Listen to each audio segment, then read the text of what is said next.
Qué bien.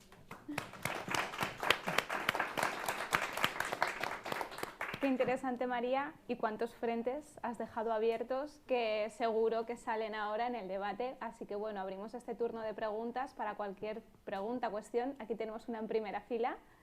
Claro. A ver, un segundo que te van a pasar el micrófono. Vamos. Hola, buenas. Me llamo Víctor. Y bueno, tenía unas cuantas preguntas, voy a intentar resumir. Creo que es verdad que la Unión Europea no publicita o no hace públicas las políticas que lleva a nivel promocional. Quiero decir, se hacen las políticas a nivel europeo, pero como pasa en España no, porque en España un partido hace una política y lo vende para que le compren con votos, y en Europa no pasa esto. Esto da pie, pues por ejemplo, a que haya cosas muy buenas que trae Europa y que no se vean aquí, porque si no se promocionan, ¿cómo vamos a votar si luego no promocionan las políticas? ¿Respondo o hago? Sí, venga. Tienes toda la razón. Pero no será porque no chillemos nosotros y no intentemos promocionar las políticas de la Unión Europea. ¿Sabes lo que pasa? La complejidad mayor que ocurre en la Unión Europea es el proceso de adopción de decisiones. Para empezar, porque nos tiramos meses debatiendo en unas instituciones que están lejos, en diferentes idiomas, que la gente no acaba de entender y donde la gente no pone cara y que los medios de comunicación no siguen todos los días con tanta atención como lo que ocurre aquí. Entonces, es verdad que a veces las leyes principales se negocian sin tener la visibilidad que se tienen aquí, las leyes, por ejemplo, que se debaten en el Congreso. Segundo hándicap que tenemos, que cuando nosotros hemos conseguido una negociación que finalice y tenemos un acuerdo y lo votamos, esa directiva tiene que convertirse en ley nacional en los 27 y exige un periodo que hace que pase de nuevo hasta 2 y 3 años para convertirse en ley nacional. Y encima, para convertirse en ley nacional, tiene que transponerse siendo adoptada en el Congreso de turno o en el Parlamento Nacional de turno. Con lo cual, el ciudadano, cuando escucha que algo se ha adoptado en el Congreso, muchas veces no tiene ni idea de que eso en el fondo viene de una directiva europea y se piensa que es una ley nacional. Y para terminar de rizar el rizo, los políticos locales y nacionales, vamos a ser honestos, no tienen mucho interés en vender que esto viene de Europa cuando esto es bueno. Cuando es malo, sí. Cuando algo es malo y me exige apretarme el cinturón y vienen los hombres de negro y nos vienen a rescatar porque son malísimos y hay que, yo qué sé, cuando algo es malo viene de Europa, viene de Bruselas. Bruselas me impone, pero señor, si estuvo usted ayer allí, sentado en el Consejo, ¿qué me está hablando? Bruselas nos impone, pero cuando algo es bueno, ¿no? El alcalde que corta la cinta de un aeropuerto y detrás tiene la banderita, pero poco más decimos de que esto viene de Europa, ¿no? Bien, eso es un problema que tenemos tremendo. Cuando Pedro Sánchez, y pongo el ejemplo de Pedro Sánchez, pero podría poner de todos los partidos, o sea, yo hoy aquí estoy hablando de todos los partidos, no, de verdad, no, es que además hay ejemplos de todos. Cuando Pedro Sánchez tuvo ese primer mandato de solo 10 meses y enseguida tuvo que convocar elecciones, porque tenía una minoría muy, muy justa en el Congreso y entonces decidió llamar elecciones otra vez a los 10 meses, dijo en su campaña electoral para las siguientes elecciones: hemos demostrado en estos 10 meses que tenemos un gobierno verdaderamente progresista y el ejemplo que mejor puedo contar es la nueva ley de baja paternal remunerada. Y yo le escuchaba y decía, pero si esto viene de una directiva europea, señor, que si no la pasaba usted este año le caía una multa, porque tenía que transponer y era una transposición obligatoria. Entonces, os lo cuento como ejemplo, pero hay millones de ejemplos. Cuando un político está vendiendo lo que ha hecho a nivel nacional, aunque sea transposición directa de una directiva, no hacen ese ejercicio de explicar que eso viene de Europa y que va a ser así en los 27 y que va a haber una baja paternal remunerada en los 27 Estados miembros si no quieren tener una multa europea por cada día que se hayan pasado en no transponer. Entonces, eso nos perjudica. Nosotros sí hacemos un esfuerzo de comunicación muy grande, pero los medios no nos lo compran, porque si yo llamo a un medio de comunicación y le digo en el año, me lo voy a inventar porque ya no me acuerdo, en el año 2015, tenemos una baja paternal remunerada, y me dice, estupendo, ¿y cuándo? Digo, dentro de 3 años. Me dice, no, o sea, llámame dentro de 3 años y me lo cuentas, que entonces lo cubro. Entonces, nos cuesta mucho trasladar esa importancia. Y cuando llegan las elecciones, encima no tenemos debate en clave europea, la tenemos en clave nacional, porque creemos que así vamos a movilizar mejor al voto. Que es un David contra Goliat. Sí, tenía algunas preguntas. ¿Hola? Sí. Mira, Víctor, a ver, es que, por ejemplo, yo estoy leyendo el libro de Pedro Sánchez, ya que lo nombras. ¿El libro de? El libro de Pedro Sánchez, el de Tierra Firme, el segundo, que ya es de cuando está gobernando. Y hay una parte del texto que habla de las negociaciones que hubo en Europa porque él decía, le dijo a la canciller alemana, a la que había antes, A Merkel. a Merkel, que si no invertían dinero en los PIGs, Portugal, Italia, España y Grecia, que se podía ir nuestra economía al garete, y entonces, ¿quiénes son los que tienen invertidos no sé cuántos? Creo que son 200.000 millones de euros lo que tiene la economía alemana invertida en España. Entonces, la canciller alemana, Angela Merkel, dijo, pues sí, tienes razón.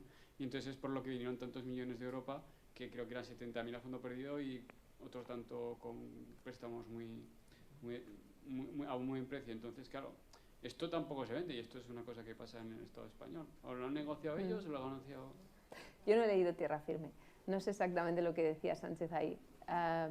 No sé si Merkel no sabía que es en el interés económico de Alemania el mantener el mercado común a flote y que haya economías fuertes, porque Alemania sabe muy bien cuál es su balanza comercial y sabe que los primeros países en los que invierte es en el resto de países de la Unión Europea, y que le conviene que las economías de la Unión Europea sean fuertes y que le compren sus productos y que le importen sus coches.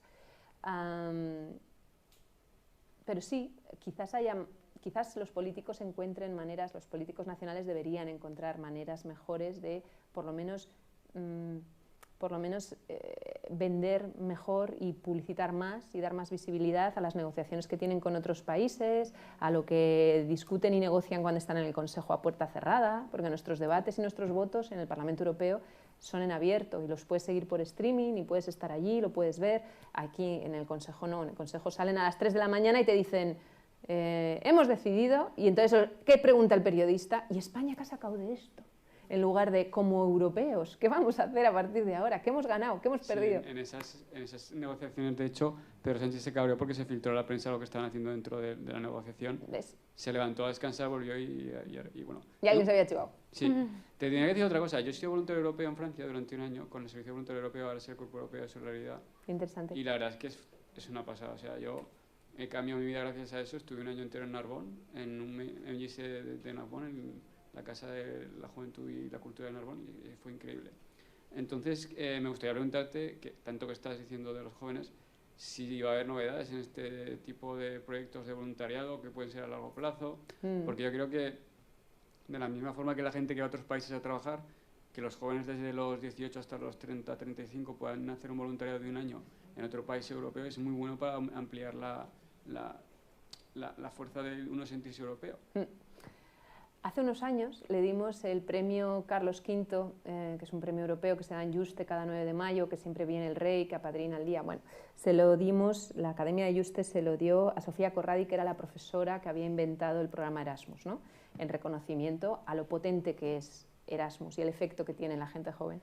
Y como no se nos ocurrió otra manera mejor de promover lo importante que era el programa Erasmus, nos pusimos a hacer cuentas de cuántos bebés habían nacido de la generación Erasmus, y se estimó entonces, hace ya unos años, que 1 millón de bebés, 1 millón de ciudadanos europeos vienen gracias al ligoteo de los Erasmus, que es tan necesario porque es la primera generación verdaderamente europea que vamos a ver en el continente. Efectivamente, los programas europeos para jóvenes son súper importantes, hacen más por Europa y por la sensación, por el sentimiento de pertenencia a la Unión Europea que cualquier otro. Y yo siempre digo, además, cuando hablo con la gente joven, que tenemos que pasar de saber que somos europeos a sentirnos europeos, y que ese sentimiento muchas veces falta y que hay que promoverlo, aunque sea hacer un poco de populismo del bueno, ¿no? De promover esas emociones buenas, esas emociones en positivo.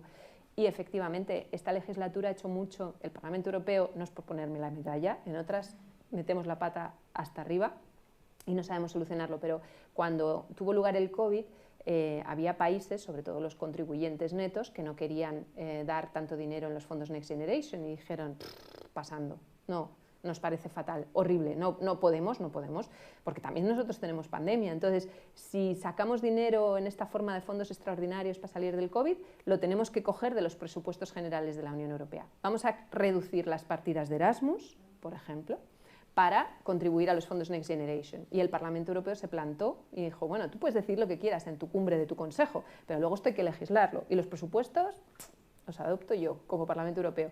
Y no voy a aceptar que me rebajes la partida de Erasmus. Y no solo no se rebajó, sino que se aumentó, ¿no? En 15.000 millones para los siguientes 7 años. Entonces, ¿Qué te quiero decir con esto? Que sí, que entendemos que eso es muy valioso, que hay programas que además se han extendido cada vez a más edad, que Erasmus ha pasado a ser Erasmus Plus y puedes tener un primer trabajo, una primera experiencia laboral y viajar, y que todavía queda mucho por hacer en programas para jóvenes. Pero... En ese sentido, un apunte, aquí en Aragón, creo que fue hace aproximadamente año y medio, en el mes de noviembre de 2022, el Colegio de Periodistas de Aragón organizó un viaje con un grupo de periodistas aragoneses al Parlamento Europeo.